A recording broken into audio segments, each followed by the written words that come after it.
कक्षा 10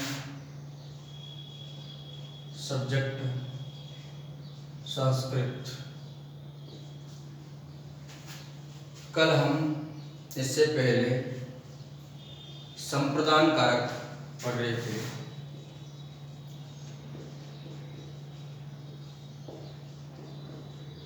संप्रदान कारक में हमने अलग अलग नियम पढ़े। सबसे पहले हमने संप्रदान कारक में यह जाना कि कर्म से जो विपरीत करता है, जिसको सम्यक भली भांति प्रकार से दान किया जाए, उसे संप्रदान कारक कहते हैं। उसके बाद में ये जाना था कि संप्रदान कारक में चतुर्थी विभक्ति का प्रयोग होता है। उससे आगे हमने रुच धातु के बारे में पढ़ा। रुच धातु के अर्थ में चतुर्थी विभक्ति का प्रयोग होता है। हरिये भक्तिम रोचति उदाहरण पढ़े थे। उसके आगे क्रोध द्रोह ईर्ष्या असूयार्थानाम यम प्रतिकोपे, क्रोध करना, द्रोह करना, ईर्ष्या करना और निंदा करना, दोष निकालना, इन सारे शब्दों के योग में भी चतुर्थी विभक्ति का प्रयोग, संप्रदान कारक का प्रयोग होता है। अब हम जानते हैं अगला सूत्र है तादर्थ्य चतुर्थी। अगला सूत्र है जो कहता है तादर्थ्य चतुर्थी।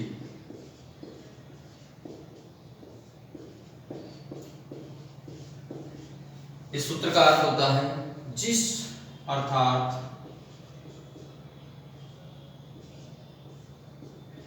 जिस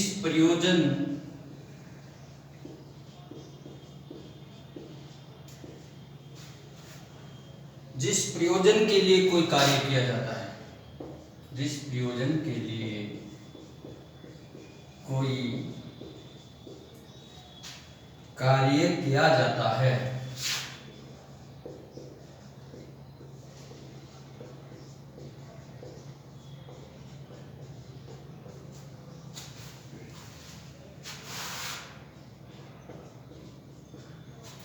तादर्थ्य चतुर्थी सूत्र का अर्थ होता है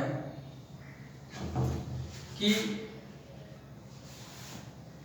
जिस प्रयोजन के लिए, जिस उद्देश्य के लिए, तादर्थ्य चतुर्थी, कल से आगे का सूत्र है ये संप्रदान कारक का, अर्थात जिस प्रयोजन के लिए, जिस उद्देश्य के लिए कोई कार्य किया जाता है।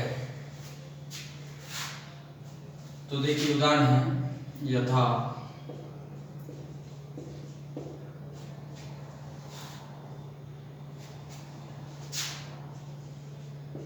भक्ते मुक्तये हरिं भजति, हरिं भजति।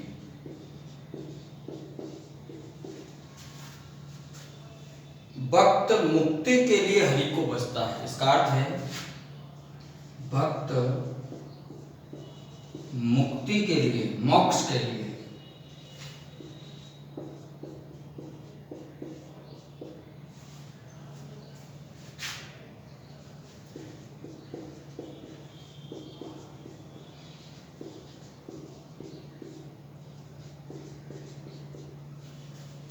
इस सेंटेंस का हिंदी अर्थ हुआ भक्त मुक्ति के लिए यानी मोक्ष के लिए, भक्त मोक्ष के लिए, मुक्ति के लिए हरि को भजता है, भगवान को याद करता है, भगवान का भजन करता है। तो यहाँ पे किसके लिए कर रहा है वो?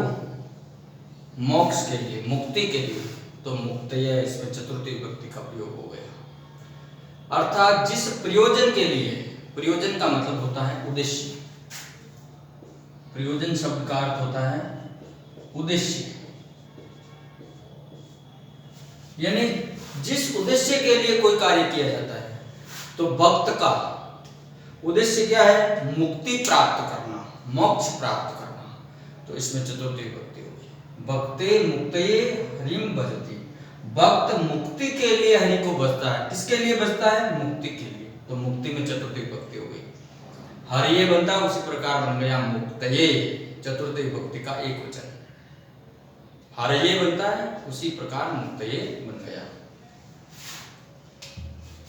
दूसरा उदाहरण है शिशु दुग्धाय क्रंदति।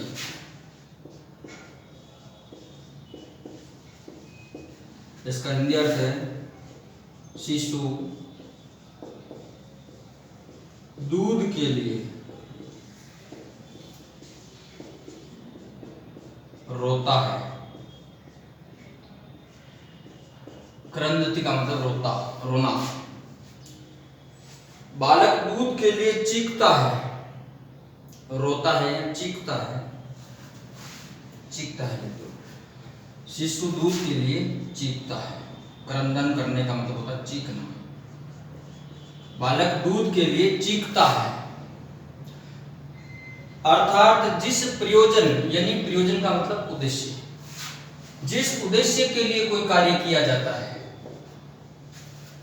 तो बालक का उद्देश्य क्या है? दूध प्राप्त करना। यानी वो क्यों चीख रहा है? बालक, शिशु क्यों चीख रहा है? शिशु इसलिए चीख रहा है कि उसको क्या मिल जाए? दूध। इसलिए किसके लिए चीख रहा है? दूध के लिए।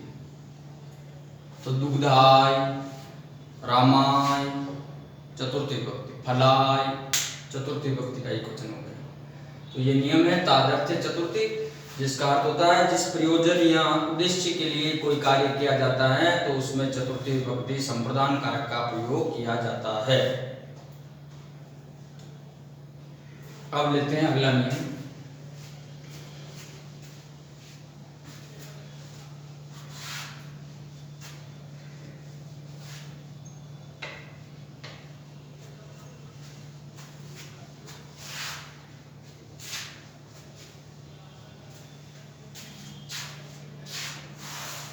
अगला जो वार्तिक है हित योगे,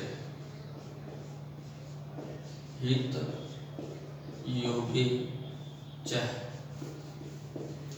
ये वार्तिक कहता है, वार्तिक उसको बोलते हैं सूत्र का जो आधा स्वरूप होता है उसको वार्तिक बोलते हैं। अर्थात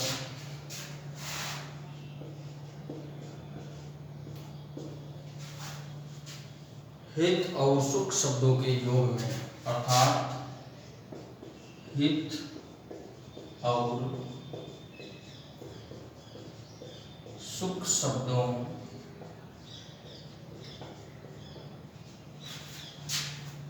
के योग में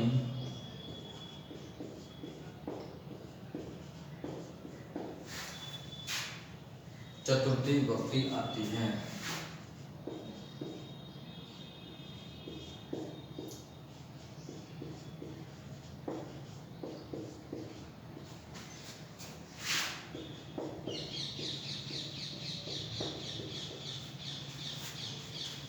ये वार्तिक कहता है, सूत्र का ही एक अन्य स्वरूप होता है वार्तिक। सूत्रों की सहायता करने के लिए व्याकरण के अंदर वार्तिक बनाए गए, इसको बोलते हैं वार्तिक। सूत्र का मतलब छोटा रूप होता है जिसको बोलते हैं वार्तिक। सूत्रों की सहायता के लिए जो बनाए गए वो वार्तिक कहलाते हैं। व्याकरण के अंदर इनका नाम है सूत्र और वार्तिक। तो ये वार्तिक है हित योगे च, अर्थात हित और सुख शब्द, एक तो हित शब्द और एक सुख शब्द, इन दोनों शब्दों के योग में हमेशा चतुर्थी विभक्ति का प्रयोग होता है। यथा उदाहरण है, जैसे फर्स्ट उदाहरण है विप्राय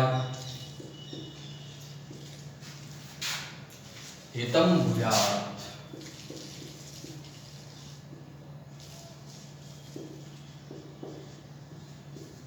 विप्राय हितम भूयात् चतुर्थी विभक्ति।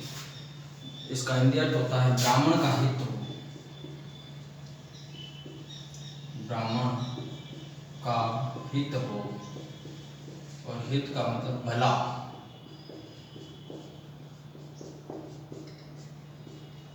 ब्राह्मण का हित हो, ब्राह्मण का भला हो। विप्रायितम भूयात्।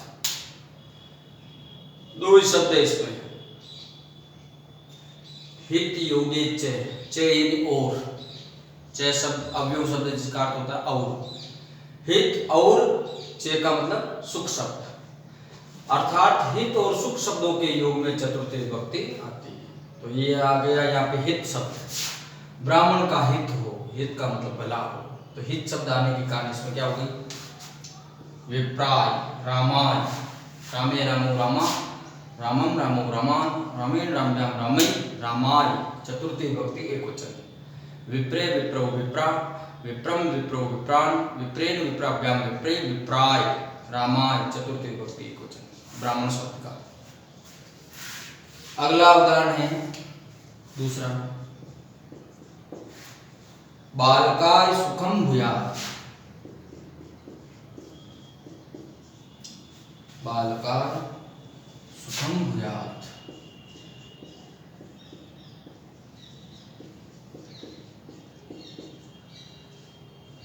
हो जिसका अर्थ भूयात् धातु का अर्थ होता है हो, बालक का सुख हो जिसका अर्थ है बालक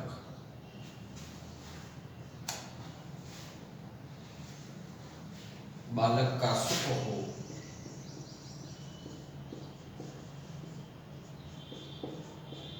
बालक का सुख हो इसका अर्थ है, तो यहाँ पे सुख शब्द के योग में बालकाय, रामाय की तरह चतुर्थी विभक्ति संप्रदान का अर्थ होगा, यानी हित और सुख, हित और सुख शब्द होने पर हमेशा कौन सी विभक्ति होती है, चतुर्थी विभक्ति होती है। बालकाय, बालके बालको बालका, रामे रामो रामा, रामम रामो रामान, बालकम बालको बालकान, रामेण रामाभ्याम रामई, बालकेन बालकाभ्याम बालकई, रामाय रामाभ्याम रामभ्ये, बालकाय बालकाभ्याम बालकभ्ये, बालकाय हो गया रामाय की तरह, चतुर्थी विभक्ति का प्रयोग हो गया। तो यहाँ सुख शब्द के योग में चतुर्थी विभक्ति संप्रदान कारक हुआ है, और यहाँ हित शब्द के योग में विप्राय में चतुर्थी विभक्ति संप्रदान कारक का प्रयोग हुआ है। ये नियम आपके सामने, उदाहरण आपके सामने। अगला जो नियम है वो लेते हैं संप्रदान कारक का।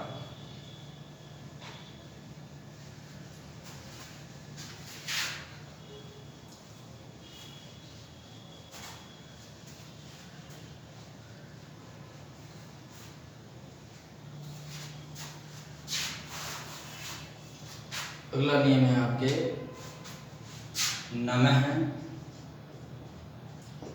स्वस्ति,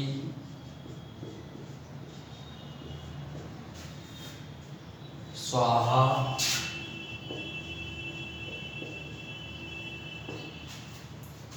स्वधा,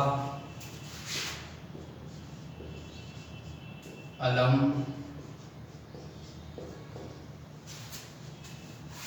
और वसत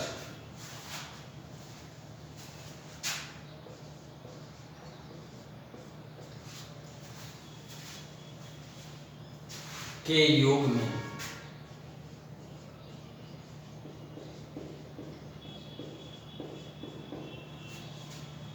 चतुर्थी विभक्ति होती है।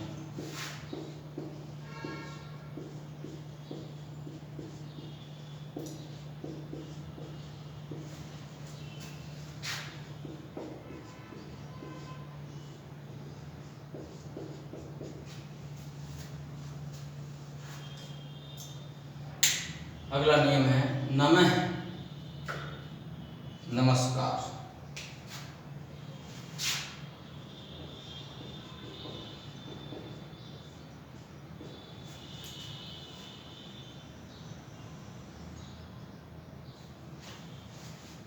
कल्याण, स्वस्ति का अर्थ होता है कल्याण, स्वाहा का मतलब होता है आहुति,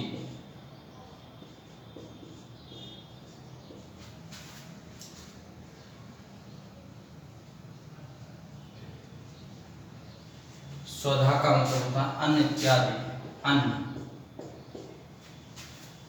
अलम का मतलब होता है विवाद,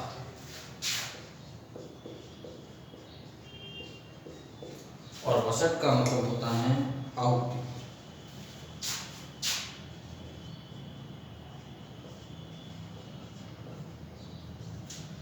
तो ये जो आपके सामने शब्द हैं इनका अर्थ लिखा मैंने।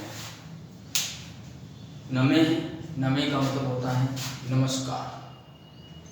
स्वस्ति का मतलब होता है कल्याण। स्वाहा, स्वाहा का मतलब होता है आहुति। जैसे स्वाहा बोलते हैं, यज्ञ वगैरह करते हैं, कोई भी शुभ और मांगलिक कार्य करते हैं तो बोलते हैं स्वाहा। तो स्वाहा का मतलब होता है यज्ञ में, शुभ कार्य में आहुति देना, यज्ञ के अंदर आहुति देना। स्वधा का मतलब होता है अन्न, जो भोजन ग्रहण करते हैं उस अन्न को बोलते हैं स्वधा। अलम का मतलब होता है विवाद करना, झगड़ा करना।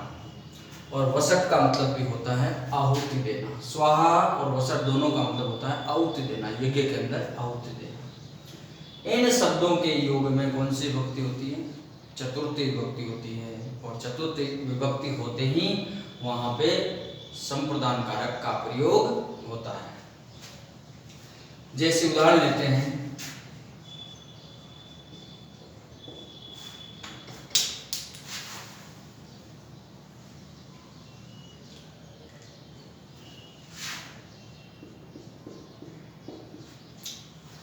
गुरवे नमः।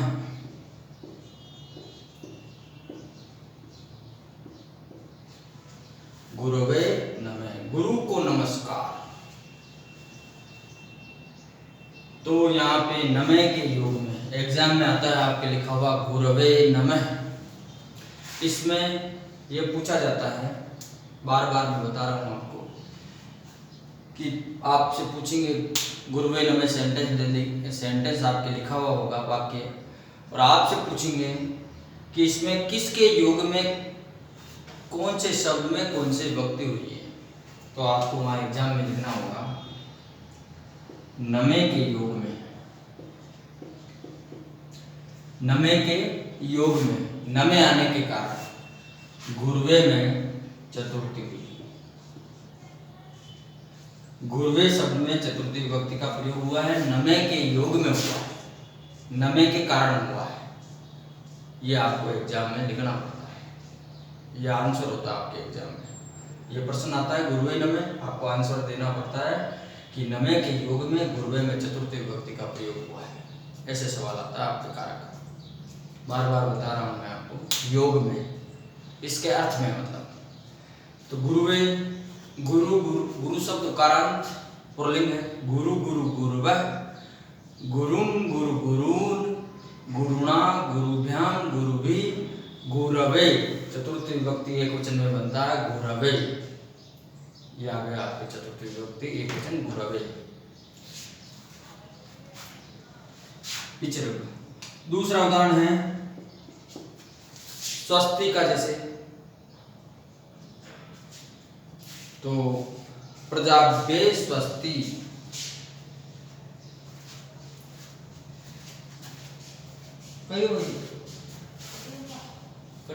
हाँ